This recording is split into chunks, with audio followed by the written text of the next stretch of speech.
आपने जो कुछ बातें बोली है उन्हीं में से एक दो प्रश्न शुरुआत करते हैं, फिर ऑडियंस से प्रश्न लेंगे। आपने अभी रिचा चड्ढा की बात करी, हाय, उनके साथ आपने ये भी बताया कि लेफ्टिस्ट आइडियोलॉजी जो है नई आइडियोलॉजी है, बहुत पुरानी सभ्यता नहीं है। जबकि हम बात करें तो भारत सदियों सदियों पुरानी एक व्यवस्था है। भारत की जो परंपरा है, भारत की जो प्रतिष्ठा है, वो वेदों से, पुराणों से भी पुरातन और प्राचीन है। बहुत आए, बहुत गए, बहुतों ने हमको तोड़ने की कोशिश करी, हम टूट नहीं पाए। लेफ्टिस्ट आइडियोलॉजी भी यही कोशिश कर रही है कि किसी न किसी तरीके से हमें टूट पाए। इनकी आइडियोलॉजी ऐसी होती है कि एक लेवल पर आके ये लोग हर जगह टूटते रहते हैं। जैसे कि अजीत जी ने बताया, द्वितीय विश्व युद्ध के बाद रोमानिया में, रशिया में ये लोग काफी प्रेवलेंट थे, अब नहीं है। अब कुछ चंद जगहों पर लेफ्टिस्ट आइडियोलॉजी प्रेवलेंट है, जैसे कि चीन समझ लीजिए, नॉर्थ कोरिया समझ लीजिए, केरला जैसे कि अजीत जी ने बताया, और भारतीय मीडिया। तो ये भारतीय मीडिया का जो रोल आप यहाँ लेफ्टिस्ट को बनाने में समझ रहे हैं। एंड प्लस यहाँ साइड बाय साइड में एक और क्वेश्चन आपको, जो क्योंकि मैं ये डे टू डे लाइफ में फेस करती हूँ, मैं कुछ रिसर्च करती हूँ गूगल में, तो मुझे द प्रिंट, द वायर, ये सब प्रथम पृष्ठ पर नजर आते हैं। जब मैं ऑफ इंडिया या न्यू पॉलिटिक्स देखूंगी तो वो मुझे बहुत कहीं दूर नजर आते हैं। मीडिया जो है एक तरह से मेन स्टे है, जो नैरेटिव वॉरफेयर ये लोग यूज करते हैं। और आप देखेंगे कि प्रिंट हो, वायर हो, स्क्रॉल हो, इन सब की रीडरशिप जब मैं ऑफ इंडिया में था, ऑफ इंडिया से कम थी। वायर जो है प्रति महीने मतलब छाती ठोक के बोलता है हमें 35 लाख रुपया चाहिए रन करने के लिए, और उसको मिल भी जाते हैं। ये सब कोई भी मीडिया लाभ की स्थिति में नहीं है, ये कोई भी प्रॉफिटेबल वेंचर नहीं है, फिर भी ये चल रहा है। क्यों? क्योंकि ऐसे लोग हैं जो इसे प्रॉफिट के हिसाब से नहीं देखते हैं। जॉर्ज सोरोस टाइप का बोला हम 1 बिलियन का फंड दे रहे हैं, तुम लोग को जो करना है करो, वो उसको एक आइडियोलॉजिकल इन्वेस्टमेंट के तौर पर देखते हैं। और जब आप उस तरह की फंडिंग नहीं करें, सर्च रैंकिंग में ऊपर आने के लिए आपको एक टीम चाहिए। और मैं ऑफ इंडिया में था तो मैं बता दूंगा कि मेरे पास 3 साल पुराना फोन था जो 4 साल पुराना हो गया। जब मैंने छोड़ा, मैंने अपने पत्नी को दे दिया इस्तेमाल करने के लिए। 800 वीडियो उस फोन से मैंने शूट किए, एडिट किया अपने आप से। मतलब मेरे पास स्टाफ नहीं था कि मैं एडिटर रखूं और उससे एडिट करवाऊं। एक ये मैं एडिटर इन चीफ हूं अपने ऑर्गेनाइजेशन का, and I don't have the privilege of having staff of some से $50,000 पर मंथ। एडिटर नहीं रख सकते, क्यों? Budgetary constants. हम करते रहे, हम उस तरह से जूझ रहे हैं। आपके पास आप जो है ना, अभी ट्विटर से निकाल दिया ना लोगों को, ट्विटर से इतने लोगों को निकाल दिया, ट्विटर क्रैश नहीं कर गया ना। ओवर स्टफिंग की, पैसा आ रहा है किसी का, पैसा जा रहा है कहीं पे, कोई हिसाब लेने वाला नहीं। $400 का लंच ले रहे हैं लोग, इस टाइप का चल रहा था। तो आप वहां पे देखेंगे ना कि 3 लोग चाहिए तो 5 की भर्ती करते हैं। तो वो सर्च रैंकिंग को भी जानते हैं कैसे बूस्ट करना है। फिर उनके अंदर में अपने रिलेशंस होते हैं, उसे वो पुश करते हैं। वो आपके पेजेस को लगातार मास रिपोर्टिंग, तो एक उनका पूरा एक जंजाल बना हुआ है जिससे वो स्ट्रिंग्स को पुल करते हैं कि अभी इसको गिराओ, अभी उसको गिराओ, इस तरह से। इसीलिए आपको हर तरफ से वैचारिक लेवल पे तो वो कर ही है उनको जो करना है, लेकिन जो दूसरे का विचार है वो फैले भी नहीं, ये भी वो सुनिश्चित करते हैं कि तुम्हारा वीडियो डिमोनेटाइज कर देंगे, तुम्हारा वीडियो जो है लिमिटेड कर दिया जाएगा, रिकमेंडेशन में नहीं दिखेगा। ये सारी चीजें होती है। आपको दिखेगा कि एक दौर आता है, जुबैर जेल गया, मैंने वीडियो बनाया, साधारण सी बात है कि एक अपराधी जेल गया, जो भी है कि जुबैर शब्द लिखते ही यूट्यूब ने उसको डिमोनेटाइज कर दिया। इसी तरह आफ्ताब वाला केस, आफ्ताब श्रद्धा आप लिखेंगे थंबनेल में या डिस्क्रिप्शन में, यूट्यूब डिमोनेटाइज कर देगा, क्योंकि उसकी टीम बैठकर कॉन्स्टेंटली मॉनिटर करते हैं कि इन कीवर्ड्स को हमें आगे नहीं जाने देना। अब श्रद्धा वाले या आफ्ताब वाले या कोई भी इस तरह का मामला आएगा जुबेर वाला, उसकी शेल्फ लाइफ कितनी है? 1 दिन से 2 दिन।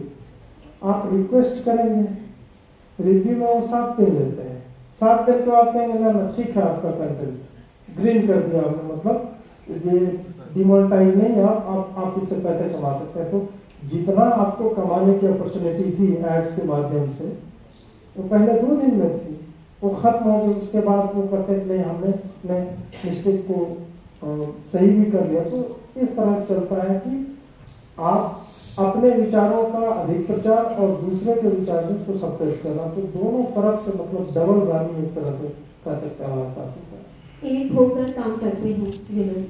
मेरे पास वायर का एक ट्वीट है, मैं पढ़ना चाहूंगी। किस तरह से ये लोग नैरेटिव सेट करते हैं। वायर लिखते हैं, when Mahmud of Ghazni attacked the Somnath temple, Arabs joined in the defense of the temple and died to protect it. The fact that Somnath was a Hindu temple did not matter to them. ये लोग भूल गए कि जिस तैमूर ने मीनारें खड़ी करी थी, ये लोग भूल गए कि जहाँ पे आपको इनाम दिया जाता था कि जितने हिंदुओं को काटा जाएगा उतना आपका ओहदा बढ़ेगा, ये सब कुछ भुलाकर बेशर्मी से, जैसे कि अजीत जी ने बोला, ये कह रहे हैं कि हिंदू टेम्पल्स को उन्होंने बचाने में मदद करी है। ये सिद्धार्थ वरदराजन है और ये एस वरदराजन जो वायर के फाउंडर हैं, अगर मैं गलत नहीं हूँ, ये वही हैं जिन्होंने उस टेररिस्ट की मर्सी पिटीशन डाली थी कि उसे फांसी नहीं दिया जाए। इतना सब कुछ खुला होने के बावजूद भी अजीत जी क्या चीज है। अभी बरखा दत्त 26/11 की एनिवर्सरी थी, बरखा दत्त के बारे में सबको पता है कि कैसे उसने करगिल वॉर में दुश्मनों की मदद करी, कैसे 26/11 में एक जासूस की तरह उन्होंने काम किया। वीडियो सामने है, लेकिन ऐसा क्या है कि अभी तक वो जेल के भीतर नहीं है? उसको तो पद्मश्री में गया है उसके एफर्ट्स के लिए। तो जेल में वही है ना कि जब आप एक पठानकोट में यही हुआ कि बोला गया था 26/11 के बाद सरकार का डायरेक्टिव आया था कि कोई भी मीडिया किसी भी लाइव ऑपरेशन की रिपोर्टिंग नहीं करेगी, सीधा आपका जो ऑफिशियल वर्ड्स आते हैं ये रिपोर्ट ओनली दैट। पठानकोट में जो हुआ उसमें फिर एनडीटीवी वाले बता रहे थे कि अब ये दाहिनी तरफ जा रहे हैं, जहाँ हमारे मिशंस का डिपो है उधर हमारा हैंगर है हमारे जेट विमानों का। उसका 1 दिन का इनके ऊपर प्रतिबंध लगा और वो भी इन्फोर्स नहीं करवा पाए। तो जब आप एक चैनल को 1 दिन के लिए अपॉलॉजी मांगने तक को आप विवश नहीं कर सकते, वो भी अपने ही बनाए कानून से, तो बरखा दत्त को आप जेल में कैसे डाल दोगे? बरखा दत्त छोड़ो, प्रशांत कनौजिया टाइप का आदमी, मुझे नोबडी, ऐसे कई लोग हैं जिन्होंने पत्रकारिता के नाम पे गौतम नमस्कार बरवारा रात को चलो 80 साल के कुछ तो अनुभव है बम फोड़ने का बनाने का जो भी है। कनौजिया का क्या अनुभव है? कनौजिया जैसों का तो उस पर पुलिस एक्शन नहीं ले पाती, उसके लिए सुप्रीम कोर्ट के लॉयर्स जो है खड़े हो जाते हैं। तो ये सब संभव नहीं है। वरदराजन तो यूएस सिटीजन है, सिद्धार्थ वरदराजन यूएस सिटीजन है और वो इंडिया को ज्ञान देता है कि इंडिया में क्या है नहीं है इस तरह से। तो इन एंटिटीज को अभी जब से मोदी सरकार ने 20-25 हजार एनजीओ का लाइसेंस रद्द करवाया, एमएसटी वालों को नेतावाद के यहाँ से निकाला है, तब से इनकी फंडिंग पे जो क्रंच है ना, तो और ये बिलबिलाए हुए हैं। तो ये अलग अलग रास्ते ढूंढ रहे हैं कि कैसे भी करके जो है, जिसको मतलब सोचो राहुल गांधी जिसको फ्यूचर दिख रहा है उससे बड़ा मूर्ख कौन हो सकता है? राहुल गांधी में उसकी मां को फ्यूचर नहीं दिख पाता होगा और उसमें रवीश कुमार को फ्यूचर दिख जाता है, उसमें वरदराजन को फ्यूचर दिख जाता है। मतलब माइंड बॉगलिंग बात है ये। किसी को राहुल गांधी कर क्या रहा है इतने दिनों से? 2019 में याद हो, वो अपना बाप बनना चाह रहा था, मतलब बाप बाल वाल राजीव गांधी टाइप कर कर्ल करके मुंह पे सरसों का तेल लगा के आ गया कि वो गरीब टाइप का दिखे। जब मन करता है जनेऊ बांध लेता है, जब मन करता है ओम जो है उल्टा आरती दिखा रहा है, तो आरती ऐसे नहीं दिखाया, यही बात है। उसने अपने आप को आरती नहीं दिखाई, यही बहुत बड़ी बात है। ऐसे लोगों में भी फ्यूचर दिखता है और उसको एक्चुअल में एस्टैब्लिश करना चाहते हैं वो लोग। तो वही है कि जब इधर बाइडेन बन के आ सकता है उस स्थिति में प्रेसिडेंट, राहुल गांधी भी कभी तो आ ही जाएगा, नहीं तो उसके बेटे का नाम राहुल गांधी रख देंगे। और क्या तो रेहान वाड्रा जरूर तैयार हो रहे हैं, राहुल गांधी के पुत्र तो पता नहीं कब तक आएंगे। क्या हो गया पता नहीं। ऑडियंस में से अगर कोई सवाल पूछना चाहे तो तब तक मैं एक सवाल ले लेती हूँ। जी फुट सोल्जर का एक सवाल बताया आपने कि मेरा एक ऑब्जर्वेशन है, बीजेपी का कार्यकर्ता होता है तो बड़ा अग्रेसिव होता है, पोस्ट पे जाता है तो बेटा लीनियंट हो जाता है। एग्जैक्टली, मैं जहाँ जहाँ गया हूँ ना, कार्यकर्ता मुझे कहते हैं आप मोदी जी के कम सही लेते हैं जी। ये बोलते हैं। इनफैक्ट मैं मिनिस्टर्स के ओएसडी तक ने मुझसे ये बात बोली है कि आप जो बोलते हैं पार्टी के बारे में सही बोलते हैं। तो कार्यकर्ता लेवल पे तो सब सॉर्टेड है, और मैं बता रहा हूँ कि संघ से ज्यादा डेडिकेटेड कार्यकर्ता मैंने लाइफ में कहीं नहीं देखा।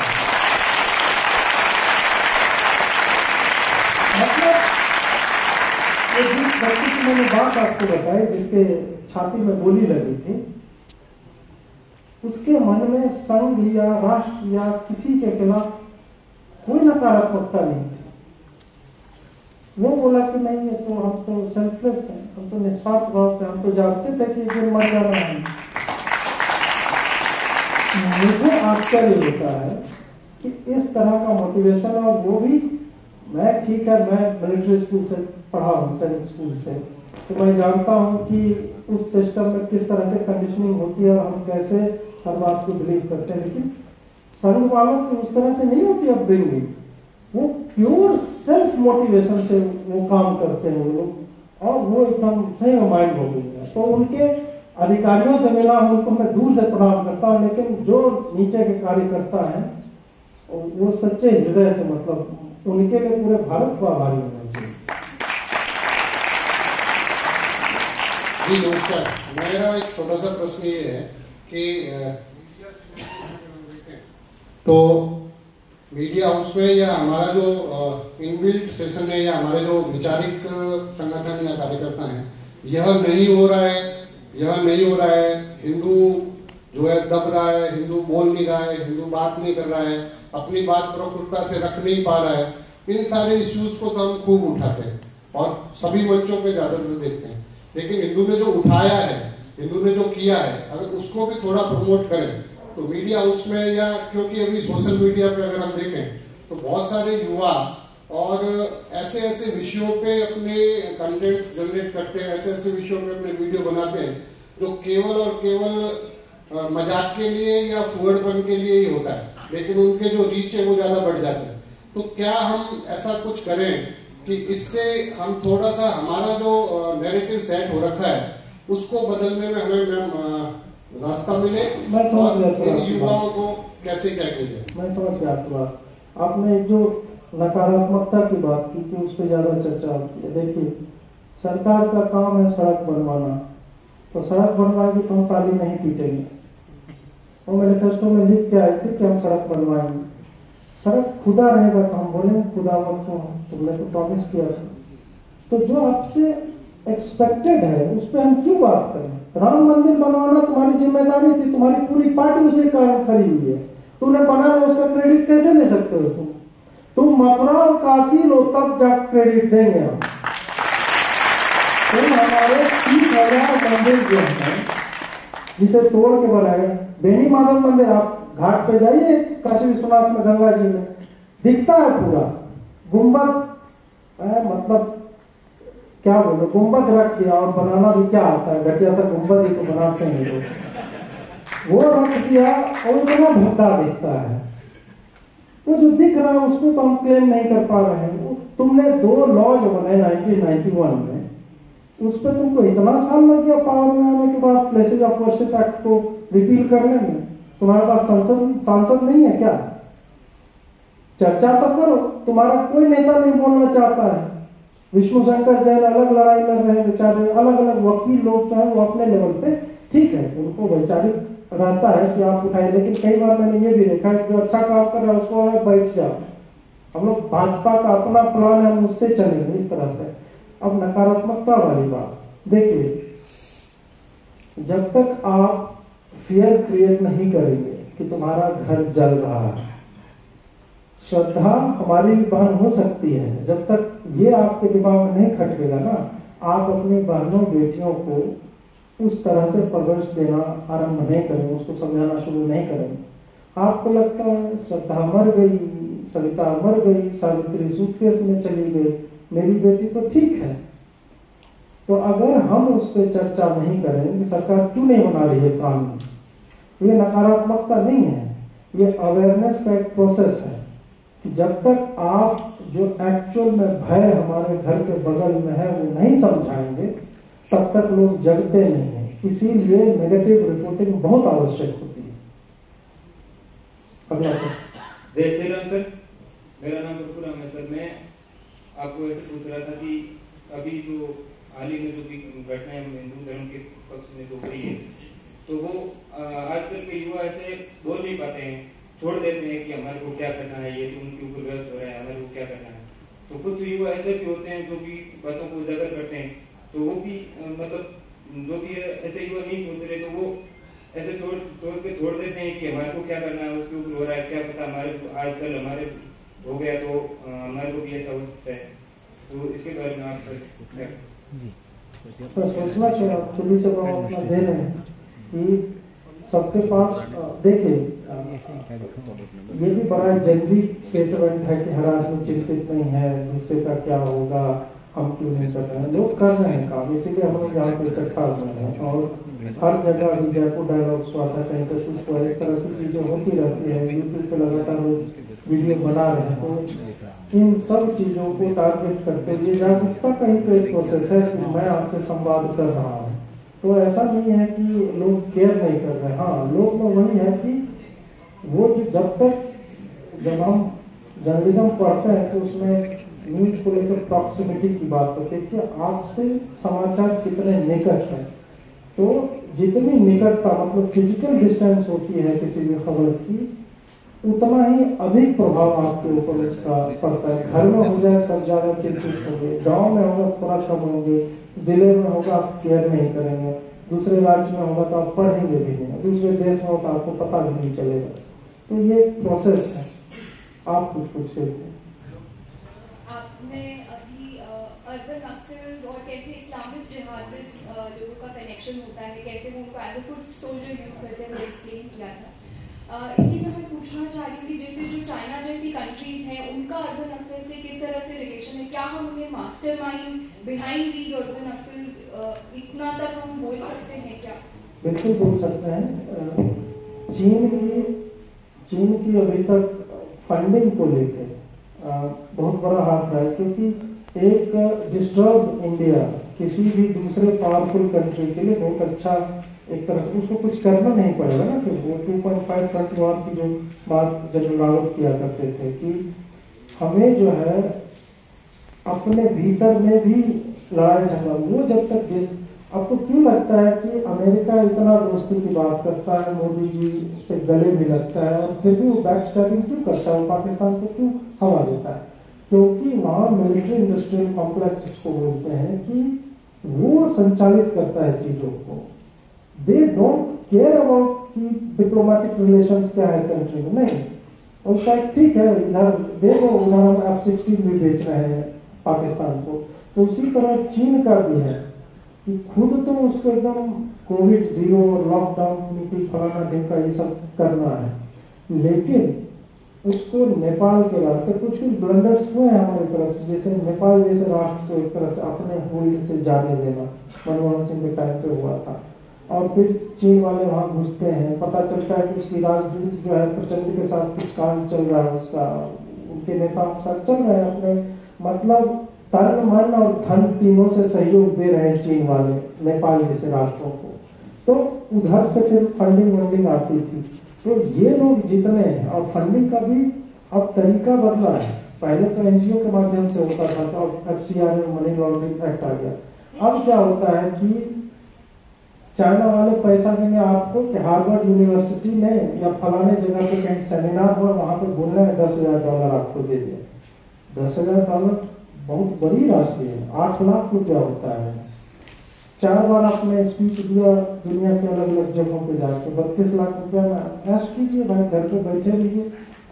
तो इस तरह से चाइना वाले डायरेक्ट इनडायरेक्ट फंडिंग करते हैं और अर्बन नक्सल्स को उनको चाहिए जितने फॉल्ट लाइन्स है ना, सब में चीन वाले या कोई भी जो भी आपका दुश्मन राष्ट्र है वो उसमें काम आएगा। Hello sir, my self Ramuram and I am student. धीरे धीरे हाँ बोलिए। Hello hello sir, my self Ramuram and I am student of master of science in physics and my question is that 4 word है, आतंकवाद, अलगाववाद, माओवाद, नक्सलवाद। इन क्या ये सब वर्ड एक ही है या इनमें डिफरेंस है? यहाँ जो बारीक अंतर है वो स्पष्ट कीजिए। और दूसरा क्वेश्चन ये है कि आतंकवाद जैसे पाकिस्तान प्रायोजित आतंकवाद है वो समझ में आता है, उद्देश्य है, लेकिन जैसे जो छत्तीसगढ़ झारखंड जैसों में चल रहा अलगाववाद नक्सलवाद जैसे चलते हैं, तो इसमें क्या ये हमारी सरकार की, प्रशासन की, हमारे समाज की विफलता नहीं है कि हम उन्हें विश्वास नहीं दिला पा रहे हैं या मुख्य धारा में नहीं ला पा रहे? क्या ये हमारी विफलता नहीं है? धन्यवाद। देखिए कई बार क्या होता है कि हम लोग कुछ चीजों में स्विच ढूंढने लगते हैं कि एक बार सरकार आएगी ऑन ऑफ कर देगी, रुक हो जाएगा।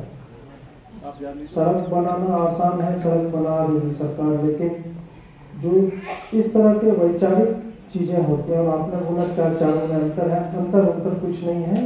इंटरनेशनल होता है तो उसका अलग नाम दे दिया, सब अंततः उनका उद्देश्य वही है कि इंडिया डिस्टर्ब और डिस्टेबलाइज रहे। तो इसमें राजनाथ सिंह जो गृह मंत्री थे, उन्होंने रिमार्केबल काम किया है। नक्सल रेड कॉरिडोर हुआ करता था, उसमें याद कीजिए ना पहले नक्सल कितने लोगों को मारते थे, और पोस्ट 2014 आप नंबर ऑफ इंसिडेंसेस देखेंगे कि कितने नक्सली मरे और कितने हमारे सिक्योरिटी फोर्सेस के, तो आपको अंतर समझ में आ जाए। तो ये बहुत स्लो प्रोसेस था, और अमित शाह जब गृह मंत्री बने हैं तब तक 90% तक आप कह सकते हैं कि उनको राजनाथ सिंह का किया हुआ काम मिल चुका था। 10% पे उनको काम करना था, बाकी पे वही फंडिंग उनकी ये कर देना, फिर दूसरे तरीकों से कि जो पैसे इलाके हों तो विकास के कार्य पहुंचाओ, सेलफोन के टावर्स लगाओ, स्कूल्स बनवाओ, ये सब करो। लोगों ये 3-4 तरह से होता है। इंफ्रास्ट्रक्चरल डेवलपमेंट चाहिए, कम्युनिकेशन चाहिए उनके साथ, जागरूकता चाहिए, फंडिंग पे आपको शिकंजा कसना होगा, और फिर जो नक्सली हैं उनको टारगेट करके मारते रहो, उसको न्यूज में ना आने दो। तो बहुत सारी चीजें हमें पता भी नहीं चलती कितने लोग मर गए। पूरा रेड कॉरिडोर था, खाली हो गया तो 200-400 लोग तो मरे नहीं होंगे ना, वो संख्या हजारों में होगी। नमस्कार सर, मेरा प्रश्न है कि चुनाव आते ही भाजपा को हिंदुत्व क्यों याद आ जाता है? जैसा कि अमित शाह ने अभी 2002 दंगे की याद दिला दी, और गुजरात में भेदभाव का, जहां 27 साल से गुजरात में भारतीय जनता पार्टी की सरकार है, वहां उनको अतिक्रमण नहीं दिखा, तो चुनाव आते ही उनको अतिक्रमण दिख गया। और प्रश्न दूसरा है कि जो बांग्लादेश शरणार्थी है वो भारत के अंदर सभी जगह बस रहे हैं, और उनको बिजली का, पानी का कलेक्शन, और यहाँ राजस्थान सरकार ने उनको पट्टे भी मिल गए हैं, तो वो बीजेपी कैसे उनको बाहर निकालेगी? पहला प्रश्न था यार, देखो वो नेता लोग हैं, वो विचारक तो है नहीं। कहीं सुना है कि अमित शाह कन्फ्यूशियस टाइप के विचारक नहीं है, उनका काम है नेतागिरी करना, वो करेंगे। उनसे एक्सपेक्ट करते हैं कि ऐसा है, कुछ और कर देंगे तब हमें आश्चर्य होना चाहिए। करे पूरे साल कैसे हिंदुत्व की बात कर रहा है, तब आश्चर्य होना चाहिए। ये बहुत नॉर्मल प्रोसेस है इलेक्शन का, उसमें हमें बहुत कुछ पढ़ना नहीं चाहिए। और देखो, सिर्फ पावर एक्वायर करने से हम नहीं जीतेंगे। मैं स्वयं भी कभी कभी सिनिकल हो जाता हूँ, और आज भी बहुत लोग कहेंगे कि आज भी आप नेगेटिव लाइन ले रहे थे, लेकिन बात ये होती है कि एक होता है पावर को ग्रैब करना। पावर ग्रैब करने के बाद सबसे बड़ा चैलेंज होता है पावर में बने रहना। जब तक आप निश्चिंत नहीं हो जाओगे कि हम 2035-40 तक हैं, तब तक आपको ऐसे हथकंडे अपनाने होंगे, तब तक आपको तुष्टिकरण भी करना होगा, तृप्तिकरण भी करना होगा, संघ वाले स्नेह यात्रा पे भी जाएंगे गले मिलने के लिए भी, मोहन भागवत जी का भी स्टेटमेंट आएगा, उनका DNA सबसे है, तो ये सब चलता रहेगा। नेता लोग हैं, नेता लोग वैसे ही बोलते हैं। और दूसरा आपका जो प्रश्न है बांग्लादेशी, और ये तो 2.5 करोड़ तो 2018 का डेटा था, अब उसमें कुछ और जुड़ ही गए होंगे और बच्चे भी पैदा हुए ही होंगे उनके, तो आप जागरूक जी बिठा अपने घर में भी बिठा सकते हैं। अब उनका क्या है कांग्रेस वालों का, उनके ऐसे भी कैडर घट रहे हैं, तो कार्यकर्ता ही बना लें वो लोग, अब इससे अधिक क्या कहा जाए। आप पूछिए सर। जयशंकर भाई साहब, सर मैं अभी आपका सुन रहा था, बहुत अच्छा लगा मेरे को, और हालांकि मैं मोदी का फैन हूँ। आपने एक बात कही थी कि 90% मोदी सही है, उसके बाद भी आपने थोड़ी देर बाद कहा था अमित शाह भी 90% सही है, तो मैं ये कह रहा हूँ तुम सही क्यों नहीं है। मैं ये पूछ रहा था कि 10% कैसे बढ़ाए हम, कुछ कैसे क्या करें 10%?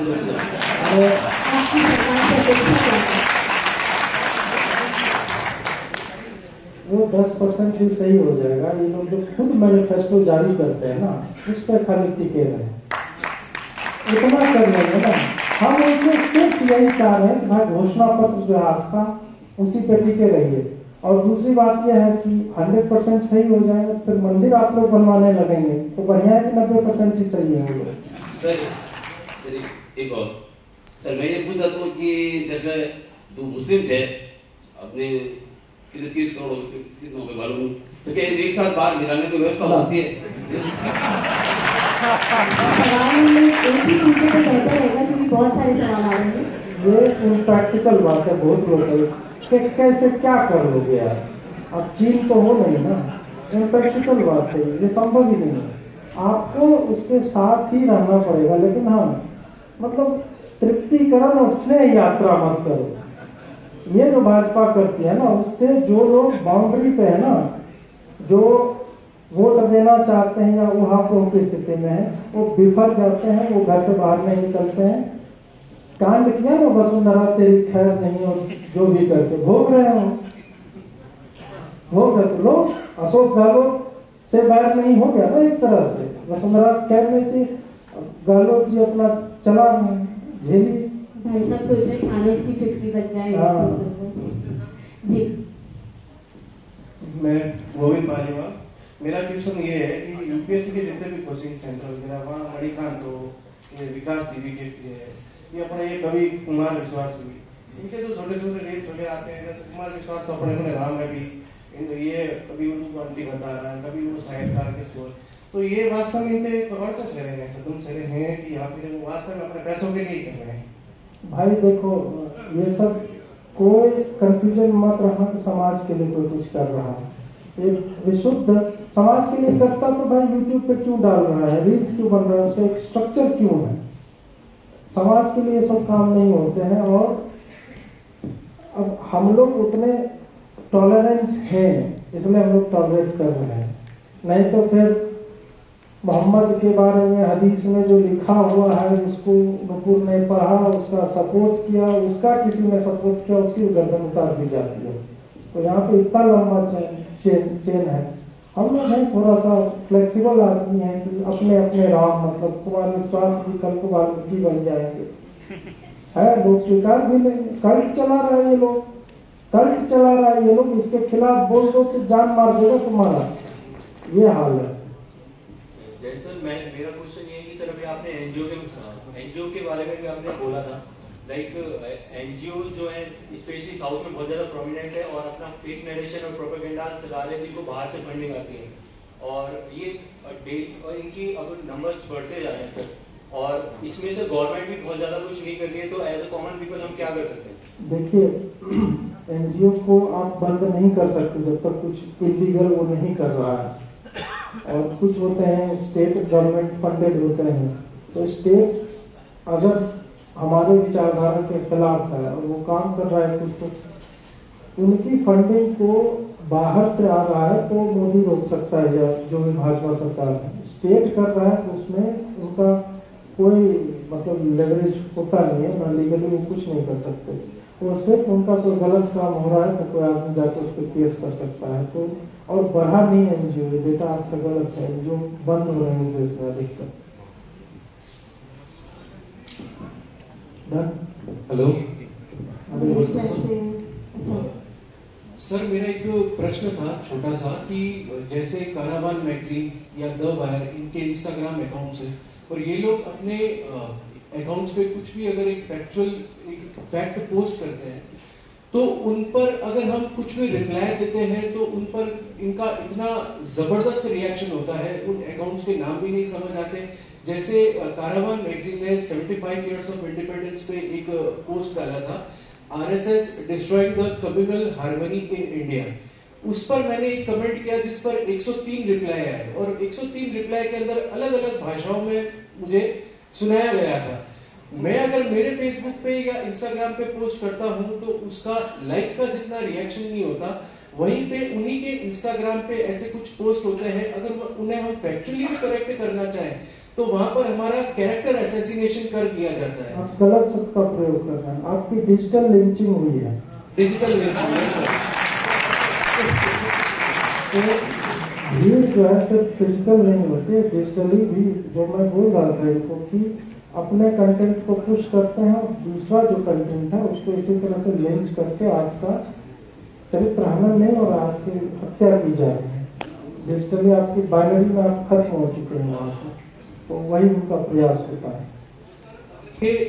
फैक्चुअली इनकरेक्ट कुछ भी पोस्ट करते हैं और उन्हें उसका कोई रेमेडी नहीं है इस देश में। सुप्रीम कोर्ट इन सबको प्रमोट करता है उनका, तो वो आप छोड़ दीजिए। जज साहब को आपने देखा कैसे डिफ्लेक्ट कर रहे थे प्रश्न, तो ये जज नहीं, पूरी जुडिशरी यही करती है, डिफ्लेक्ट ही करते रहती है। आप उनसे पार नहीं पा सकते। इस पे यही है कि आपके 103 ने जवाब दिया तो आप 300 को लेके आओ, वो जीतो, वो आपको करना पड़ेगा। सरकार से या किसी संस्था से सहायता की आशा मत रखिए, उनका अपना काम है। रोड बनवाएगी सरकार, आपके साथ क्यों खड़ी होगी? एक आखिरी प्रश्न है अजीत भाई, मैं पेशे से वकील हूँ जी जी, और एक लास्ट सवाल है, जिससे आप भी बहुत ज्यादा पीड़ित हैं, कि हम जुडिशरी में व्याप्त अर्बन नक्सलिज्म को कब तक खत्म कर पाएंगे और कैसे खत्म कर पाएंगे? क्यों एक ऐसा सवाल बनता जा रहा है हमारे सामने जिसको हमारा पूरा सिस्टम डक करता जा रहा है? क्यों भारत का मुख्य न्यायाधीश, एक इनपुट दे दूंगा आपको, क्यों भारत के मुख्य न्यायाधीश जो कि एक पर्टिकुलर इकोसिस्टम से बिलोंग करते हैं, वो शपथ लेने के 2 दिन बाद घोषणा करते हैं सार्वजनिक मंच से कि अब समय आ गया है कि LGBT कम्युनिटी के लोगों को जज बनाना चाहिए। हम बात करते हैं भारत के संविधान, आप उस सेशन के मॉडरेटर थे, भारत का संविधान भारतीय कल्चर के परिप्रेक्ष्य में तो नहीं है। तो जब एक बार NJSC बिल नहीं आया उस वक्त हमारे पास सीटें नहीं थी, तो एक आम आदमी के मन में ये प्रश्न उठता है कि आपको 303 सीटें मिल गई, फिर भी आप इसका कोई समाधान नहीं ढूंढ पा रहे, तो क्या आपको 786 सीटें चाहिए इस चीजों के समाधान की? इसमें जो मुझे लॉजिकली दिखता है कि सरकार शायद, जैसे हम और आप कोई बिजनेस स्टार्ट करते हैं तो हम कुछ वर्टिकल्स देखते हैं कि मान लीजिए कि हम एक वेबसाइट स्टार्ट कर रहे हैं तो पहले हम कहेंगे हमें ट्रैफिक चाहिए, ट्रैफिक बढ़ाने की ओर हम पूरा लगा देते हैं। फिर कहते हैं मोनेटाइज कैसे करें, कि इस पर पैसे कैसे हैं, एड्स कैसे बढ़े। तो उसी तरह मुझे लगता है कि गवर्नमेंट चाह रही है कि पहले हम एक माहौल बनाए।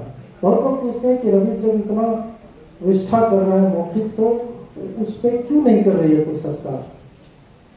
बैटमैन के लिए जोकर चाहिए हो, तो रवीश वो जोकर है जिसका होना, मतलब आप सोचिए रवीश को या वायर को, इन सबको आप हटा दीजिए, आपको कैसे पता चलेगा कि वामपंथी क्या सोच रहे हैं, किस हद तक गिर रहे हैं?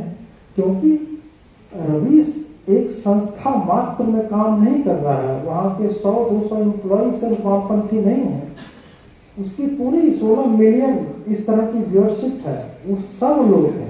तो हमको आपको कैसे पता चलेगा? मेरा दोस्त पता चला ये रवीश का फैन है तो इसे दूरी बना के रखो। तो ये अवेयरनेस लाने के लिए तो सरकार उसको छोड़ देती है। तो उसी तरह से आज देखे ना कि सुप्रीम कोर्ट विवश होकर लाइव टेलीकास्ट कर रही है ना अपने प्रोसीडिंग्स की, और अजीत भारती ने ठीक है कि एक बार हम पे कंटेंट का आ गया, मैंने बोलना बंद नहीं किया, दोबारा आया, फिर मैं इंतजार में हूँ कि तीसरा कब आता है, क्योंकि मैं बोलना तो बंद करने वाला नहीं। लेकिन इस एक अजीत भारती के चक्कर में कई ऐसे लोग खड़े होंगे जो कुछ भी सुप्रीम कोर्ट को लिख दे रहे हैं, माँ बहन की गाली दे रहे हैं जजों को। तो ये एक तरह से हमारे आपके जैसों की जीत है। अब लोग को लगेगा गाली देने में कैसी जीत है। देखिए, हर आदमी का इंटेलेक्चुअल लेवल या लड़ने का स्तर एक नहीं होता। पैदल सिपाही भी होंगे, घुड़सवार भी होंगे, हाथी पे भी होंगे। गाली देने वालों की बहुत बड़ी भूमिका है। वामपंथियों का जो मान मर्दन गाली देने वाले करते हैं ना, क्योंकि वामपंथी सोचता है कि हम तो हार्वर्ड से पढ़ के आए हैं, हम तो अंग्रेजी बोलेंगे वो भी एक्सेंट वाला, वहां उसकी माँ की गाली देके भाग जाता है। स्पीकर का रैंडम आदमी, इसको इतना खराब लगता है ना, अगले बार मैं छोड़ो यार, ट्रोल आ जाते हैं। तो ट्रोलों का बहुत बड़ा महत्व है। तो अब आपकी बात, तो जब माहौल बनने लगेगा ना, अब देखिए कि वही किरण रिजिजू 2 महीने पहले स्टेटमेंट दे रहा है कॉलेजियम में या जजों के ऊपर कि नहीं वो लोग अपना देखेंगे, इसमें सरकार को नहीं घुसना चाहिए। अब वो बोल रहा है कॉलेजियम जो ओपैक सिस्टम, जजेज आर चूजिंग जजेज। तो मुझे लग रहा है कि सरकार का टोन थोड़ा सा चेंज हो रहा है इसको लेकर, खास करके उस स्थिति में जब सीए पे याचिका लगी हुई है, 370 पे याचिका लगी हुई है, सीईसी के ऊपर याचिका लगी, तो एक लिमिट होता है। और अब मुझे लगता है कि सरकार का पुशबैक आने लगा है, क्योंकि आप डायरेक्ट कन्फ्रंटेशन नहीं चाहते। नॉर्मली आपके लीगल प्रोफेशन में आपको पता है कि बहुत बड़े डिसीजन, जैसे राम मंदिर का डिसीजन है, तो ऐसा नहीं होता है कि 5 जज आए और कर दिया। वो बिना पीएमओ को इन्फॉर्म किए, कॉन्फिडेंस में लिए आप इस तरह के निर्णय नहीं दे सकते जो वाइडर सोसाइटी को इम्पैक्ट करता है। तो होता है, वो जज हैं चंद्रचूड़ साहब, उनकी वकालती चलेगी कुछ दिन। अब है, यंग थे, उनके पिताजी ने उनके कॉलेजियम में उनको प्रमोट करके जज बनाया होगा, वहां से आए, तो उनका प्रोसेस अपना चलेगा। और मुझे लगता है कि लोगों के प्रेशर के कारण सरकार जो है इस पर थोड़ा सा रोक तो मुझे बदलती दिख रही है। अब हो सकता है वो स्लो प्रोसेस, बट मुझे लग रहा है कि अगला उनका होगा एनजेसी टाइप को चीजों को पुश करना। थोड़ी अकाउंटेबिलिटी जुडिशरी में स्वतः भी मुझे लगता है आएगी। जब उनको डर लगने लगेगा ना कि सरकार हमसे करवा लेगी, हो सकता है खुद ही कर लेंगे। तो यानी कि एक आम भारतीय नागरिक, अखंड भारत के नागरिक होने के नाते हमें अपनी आवाज बुलंद करते रहनी है, बिना डरे बुलंद करते रहनी है, और एक दूसरे को सपोर्ट करके, हाथ पकड़ के फिर आगे बढ़ते रहना है। अजीत भारती जी, बहुत बहुत धन्यवाद।